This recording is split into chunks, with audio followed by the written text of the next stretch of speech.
A mind which is separated from the truth has to go through the turmoils and pains and sufferings, just like if somebody is pushed into a dark cave, will have to stumble, will fall down, will bruise himself, will break his bones, because the territory is unknown. He doesn't know the cave, the dark place, and the ditches and the pitches and the crevices over there, and there are crawling scorpions and crawling snakes, and they are ready to bite, and they are ready to give you the stinging pains to your body.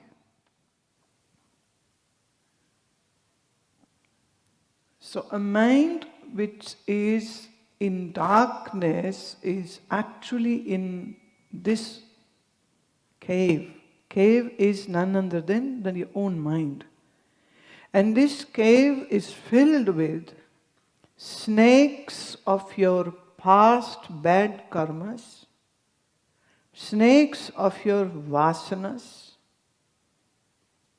snakes of your ugly desires, scorpion of anger, jealousies, and big boulders of ego are there, which are falling on your head all the time. So a person who is stuck in this kind of situation cries to Lord, "Oh Lord, help me to come out of this." You think that these snakes of your passions and vasanas are good for you. If you have ever seen any hypnotist doing the show, a demonstration show, then you must have observed, maybe in a TV or maybe in a live show, that a hypnotist will put 2 or 3 people on the stage, will hypnotize them, so they are kind of in a dazed state. And then whatever he asks them to do, they will do. So he says, "Bring your hand forward," and they bring it. And then he picks up just a regular piece of a marble, glass marble or a stone marble. And he says, "Here I am keeping a burning coal on your palm." And it is just a marble piece. And it has been seen that the moment he placed that stone, that marble piece on the hand of a person who has been hypnotized, this person cries out loud, "Oh, I am burning, I am burning." Not only that he says, "I am burning," the skin of that area got all red, as if an actual fire has been placed on that hand. The hypnotism can introduce you to those unseen passages of your mind, those unseen alleys of your mind, in the power of the subconscious and the power of suggestion when it is given when a person has been hypnotized. Like one hypnotist said to the person who was sitting on the chair that, "Now I am going to remove the chair beneath you and you will be very comfortable to sit." And hypnotist removed the chair and the person never fell down, and the person is still in that position as if he is sitting on the chair, whereas the chair has been removed from the butt.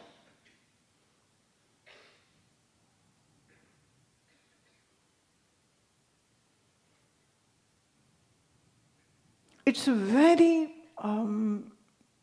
interesting and intriguing to watch this kind of show. People really get scared. How is it possible? But it is very much possible. Now, how can a marble, cold marble, placed on the palm, burn the hand? How can a person still sit in the position when the chair has been removed? It is all power of the person's mind, your mind, which is doing that.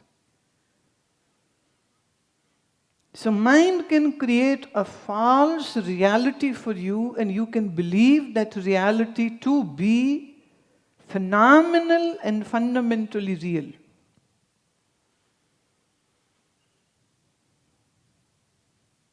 You see this every night in your dreams. There is nothing. You are just on your bed with the blanket on top and the pillow under your head, in your comfortable room. And the dream comes. And the dream is that you are walking in a desert, and it's scorching hot, and you're looking for water and you can't find water, and you're thirsty, and you are tired, and you're dehydrated, and sun is killing you, and you're walking on. And it is very much possible that this pain may break your sleep. And you find your whole body in sweat, you are perspiring, all clothes have gone wet. What you saw was just a dream. And the dream was created by your mind. Which means that your mind can create a reality which is false, which is illusion. What we say is Maya, and for you that is true.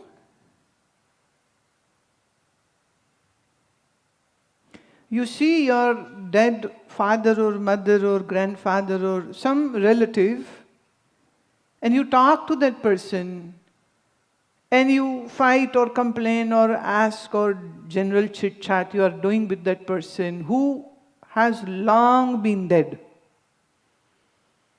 Not even once you will doubt that, how come this person is here and I'm talking, whereas this person has died. It is only when this dream will end, then you will wonder, okay, what a strange dream. My dead grandfather was in dream and I'm talking to my grandfather. Now, when the dream sequence was on, it was a reality for you. Right?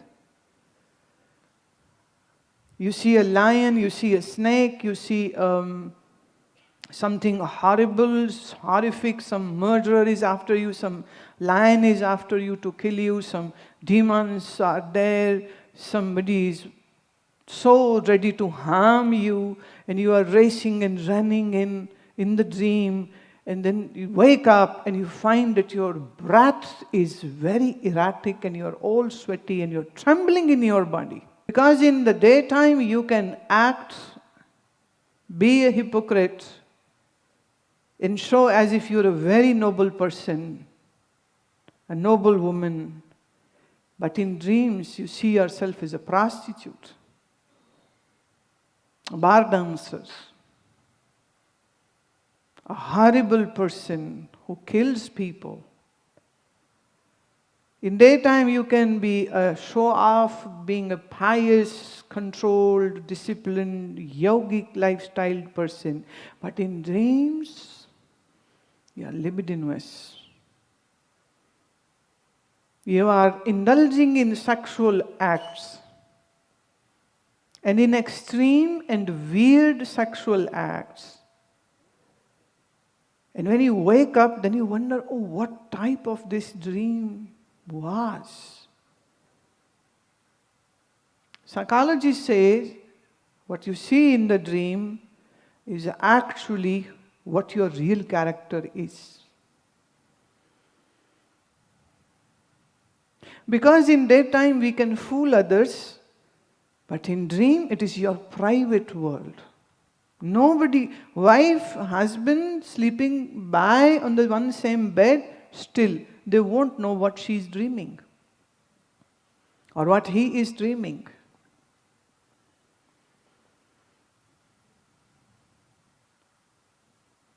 So the Upanishad wisdom says, your dream tells about your real character, or your negativities, or your fears. In dreams, if you are having these vivid visions, or the sequence is that you have lost everything and you are crying and there is nobody to help you. Or you are seeing your husband has died or your son has died and you are wailing.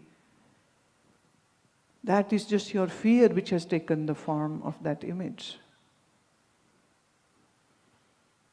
Dreams show you what your mind is actually.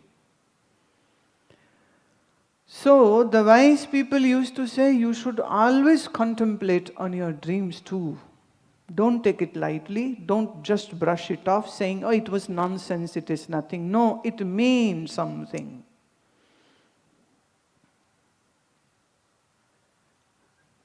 If you have a Rajasic mind, then even in sleep you will be running and racing, abusing and fighting and quarreling. If you have a pure mind, a sattvic mind, then in mind you will be seeing yourself doing yoga asanas, pranayam, mantras, being with gurus and saints and mahatmas, doing pilgrimages, or doing arati or mantra chanting, or just sitting quietly by a river or by a mountain. If you have these kind of dreams, it just shows what your subconscious is carrying within.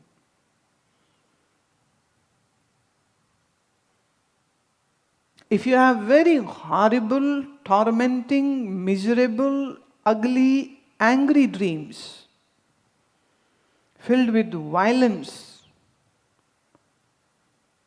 then you have a very, very dark mind, very, very tamasic mind. If somebody begins to slap himself or herself, the person will look like a crazy person. Or if you begin to harm yourself by poking a knife into your arms or cutting up your own body, if somebody does this person will be taken to a psychiatrist and put in a facility. If something is surely wrong, definitely wrong, he needs drugs to calm down the mind. The brain is doing some weirdo stuff. You cannot do that. You cannot inflict injuries onto yourself. Now, when you do this to your body, everybody comes to help you. But you are inflicting injuries to your own mind every day. Just because mind is not visible, nobody is coming to help you or guide you. Am I saying right or not? You are angry on somebody. You want to take revenge from somebody. You want to punch somebody. You want to kill somebody. You want to steal the good stuff which the other person has. You want to steal the good dresses which the other person has. The mind has all these crazy ideas running in the head. You think you deserve the best jewelry from your mother-in-law, but she gave it away to your elder sister-in-law.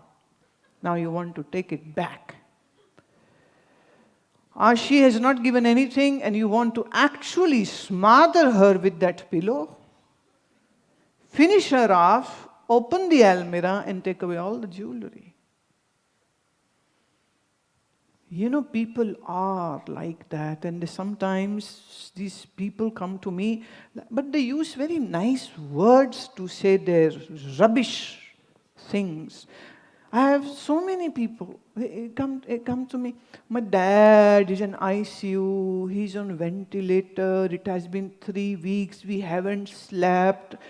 We don't know, doctor is saying if you will say, then only we can switch off the ventilator, or our money is all gone, or bad finances, I have small children, what to do, what to do. What do you say, Gurumaa, should we switch off the ventilator?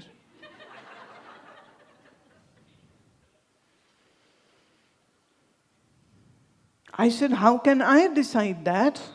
That's your dad, your mom. But then they will cry, oh, I love my mother so much, but it is too much.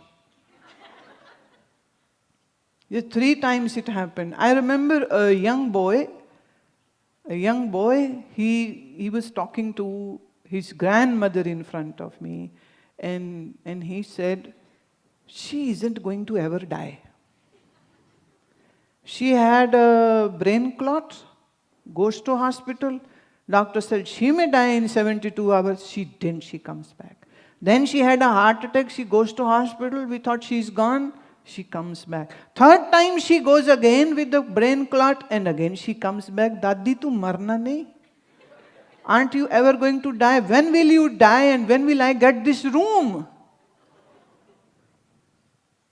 3 times you have gone to hospital, and every time doctor is saying no hope, no hope, no hope. And suddenly you wake up. And then you wake up. And you fool all the doctors and medicines, and you have fooled the Dharmaraj also. The deity of death is fooled by you. What is your program? Can you tell me? Are you immortal or what? And he said, Gurumaa, please explain me. How is it possible? Ye marti kyun nahi hai? Why doesn't she die? Now, it seemed like a joke. We can take it like a joke. It seemed like just an expression. Or he was just stating the facts, what happened. But it is also saying something else, which Dadi will not see. The granny won't see because she doesn't want to see. Because she doesn't ever sees herself dying and leaving the home and the wealth and the house and the stuff. Had it been somebody else who said this, she would have easily said, why should I die? You die. You know, Punjabi ladies, mardi nahi, tu mar, main kyun mara? Main kyun maru, tu mar? That is how, the conversation would have gone if it had been,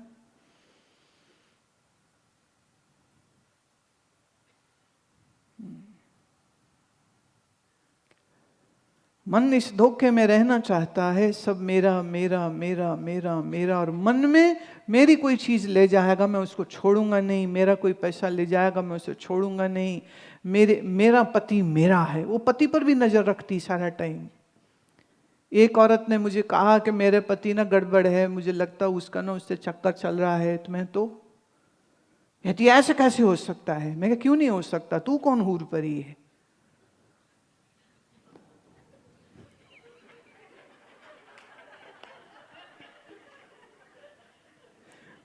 ये तो होगा, मन को आदत है, जो चीज नहीं होती है वो उसी के पीछे भागता है, और जो मिल जाती है उससे मन हट जाता है। ये ज्ञान सब पति पत्नियों को होना चाहिए।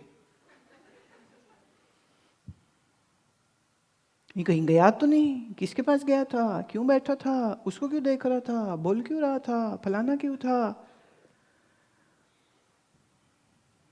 मैंने कब तू चाहती क्या है? कहती नहीं बस मैं बड़ी तकलीफ में हूं। मैंने कहा ज्यादा तकलीफ है तो छोड़ दे। कहती है ऐसे थोड़े ना छोड़ दूं उसको, मैं तो छोड़ूंगी नहीं उसको, तो मैं फिर तो मर रही है रोज। क्योंकि जिस शादी में प्यार नहीं, प्रेम नहीं, इज्जत नहीं, भरोसा नहीं, विश्वास नहीं, शादी तो तेरी कब की टूट चुकी है। पर तू दुनिया को धोखा दे रही है, खुद को धोखा दे रही है। या तो तू दुखी होना छोड़ दे, मान ले कि वो ऐसा ही है और मैं किसी वजह से या बच्चों के या पैसे की वजह से इसके साथ हूं, तो उसके लिए तो दुखी होना छोड़ दे या उसको छोड़ दे। एक चीज छोड़, या दुखी होना या बंदा छोड़। अब तू कहती मैं बंदा भी नहीं छोड़ूंगी और मैं दुखी होना भी नहीं छोड़ूंगी, तो मैं कहूंगी फिर मेरा समय बड़ा कीमती है, वो दरवाजा एग्जिट लिखा गो। आप लोगों की सबसे बड़ी समस्या कोई और नहीं है, आपका अपना मन है। मन पता नहीं कहाँ कहाँ लगा के रखा है, फिर कहते हम दुखी हैं।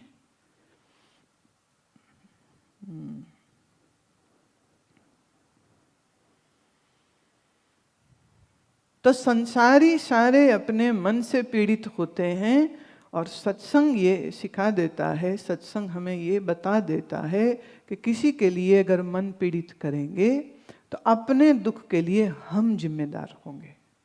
तो अगर हम दुखी नहीं होना चाहते तो अपने ही मन को पीड़ा में, दुख में नहीं रखिए।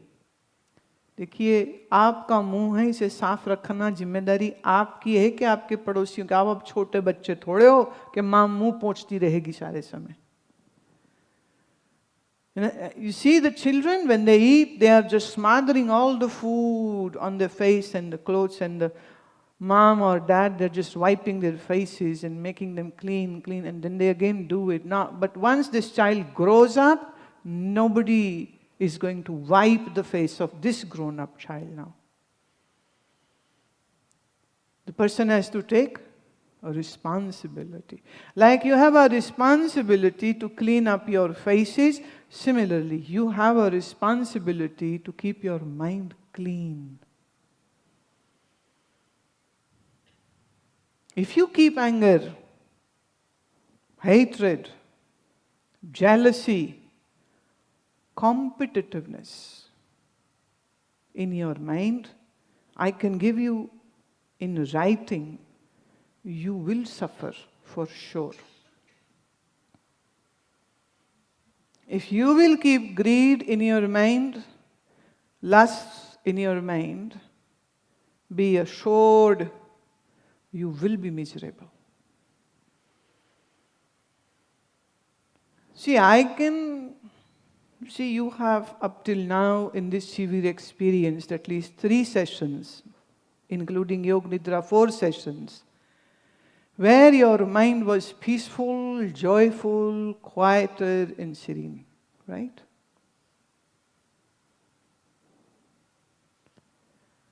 But it won't stay like that if you don't change your bad habits. And your biggest bad habit is your jealousy, your greed, your lust, your ego. As long as that is there,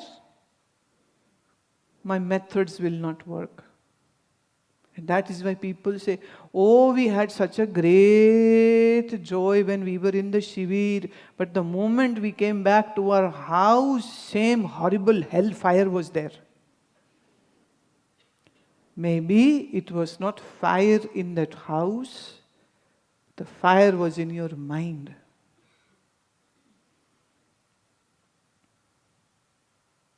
So if you keep this fire ignited in your mind, trust me, if you begin to live with me in the same property, in few days or weeks, you will say, it is a hell to be with Gurumaa. Because your dirty mind and dirty habits will again take over. Then you might get jealous of Satyakam. Or you might get angry on Kanchaman. Or you might get angry on Hari Milan. I know one lady literally fought with him, and she said, who are you? She did this. Who are you, Hari Milan? What do you think you are? I am going to meet Gurumaa, you cannot stop me. Get out. I think he had to call other women to calm this wild cat. Yeah, who are you? Right? Now, is this person coming in love for darshan? Oh my God. And this is what happens. One dirty, ugly fish spoils the pond. Whether that pond is a home or of an ashram or any organization. Dirty fishes will spoil everything. And my only caution is, let you not be the dirty fish ever. Neither at home, nor at ashram, nor in any organization. Don't point fingers on others. He's bad, फलाना बुरा, वो भी बुरा, ये भी बुरा. इसने पता मेरे साथ क्या किया? इसने मेरे साथ बड़ा बुरा किया. अरे बुरे को याद कर करके तुम दिल को बुरा क्यों कर रहे हो? जाने दो, छोड़ दो. बॉडीली एग्जाम्पल आयुर्वेद का एक देती हूँ, फिजिकल शरीर का एग्जाम्पल देती हूँ. पेट में गंदी हवा बन जाए, अंदर रखनी चाहिए कि निकाल देनी चाहिए? If you have bad air in your intestine, should you keep in or should you just...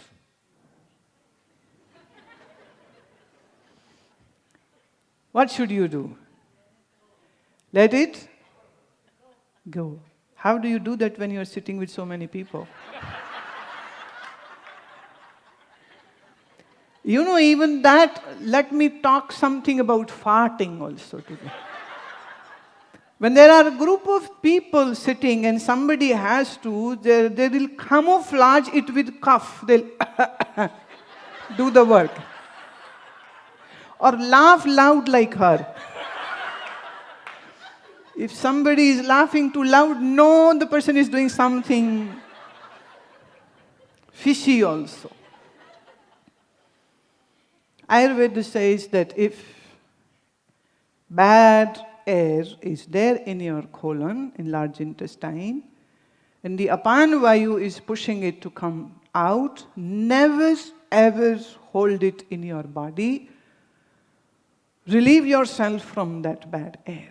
Because if this is a held, sneeze, cough, yawning, or hiccup, or belching, or farting.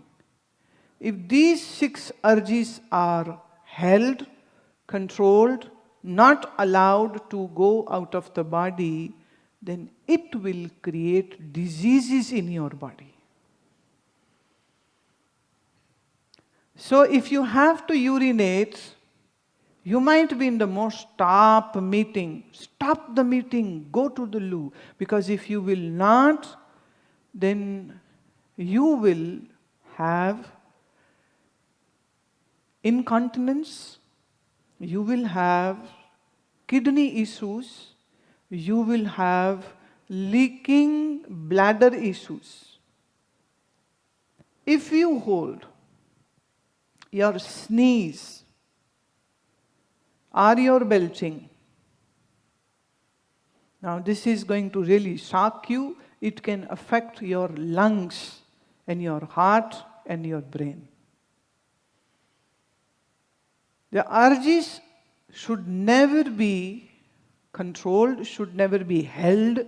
Whenever that, if it is, sneeze, just sneeze. Many people hold their sneeze, especially women. They think it is not nice, ladylike to sneeze. Huh? So when they are in a meeting or with somebody important and the sneeze comes, they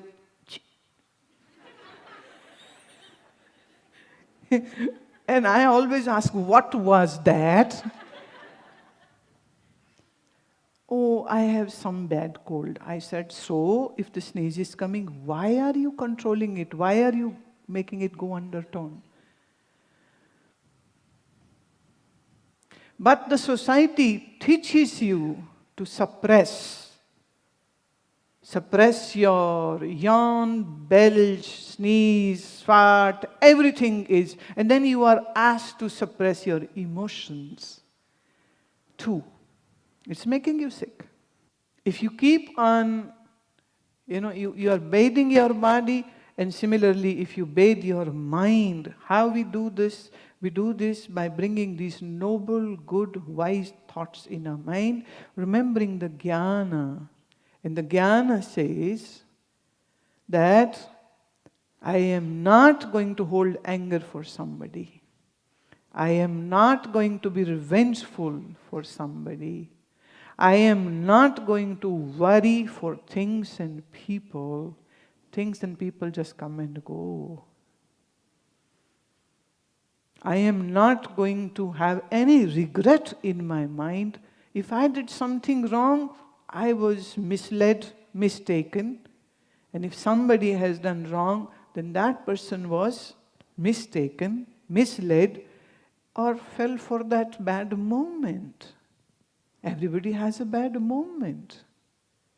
Learn to forgive yourself and others. This will help you to go deeper in your dhyana. Otherwise, what happens is people sit with eyes closed. I am saying, have a deep breath. They can't even breathe deep. You know why? When you have sadness, it chokes your diaphragm. So you will be unable to breathe deep. दुखी, निराश और उदास मन वाले लंबा श्वास नहीं ले सकते. ये मैंने देखा. वो कहते लिया ही नहीं जाता मेरे से तो लंबा सांस. आप कहते लंबा सांस लो, पर कैसे लें, हमसे तो लिया ही नहीं जाता.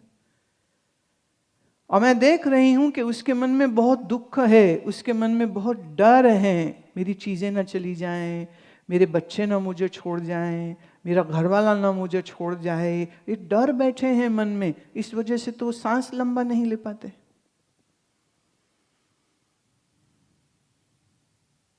See, yoga says that your breath should be long and deep.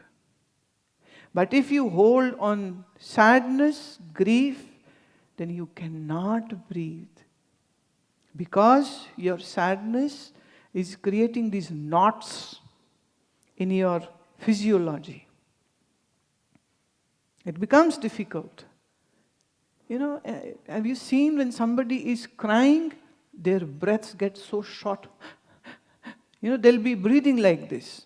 There's a short breaths going in. And when they are too full of grief, then they sigh. Every now and then they're just sighing and sighing. They see good dress, they sigh.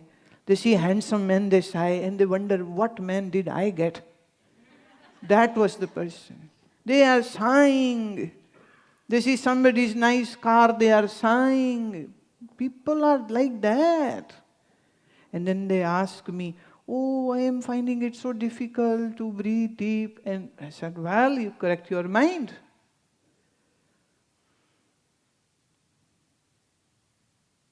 So don't be a grudge box. Do you know grudge box? In a hotel over here also, they will have a complaint box. Right? People put complaints in that box. And I have seen you people have become a walking grudge box. And you have grudges and grudges and grudges. So forgive others and forgive yourself. Love others and love yourself. Simple quote for today and for life.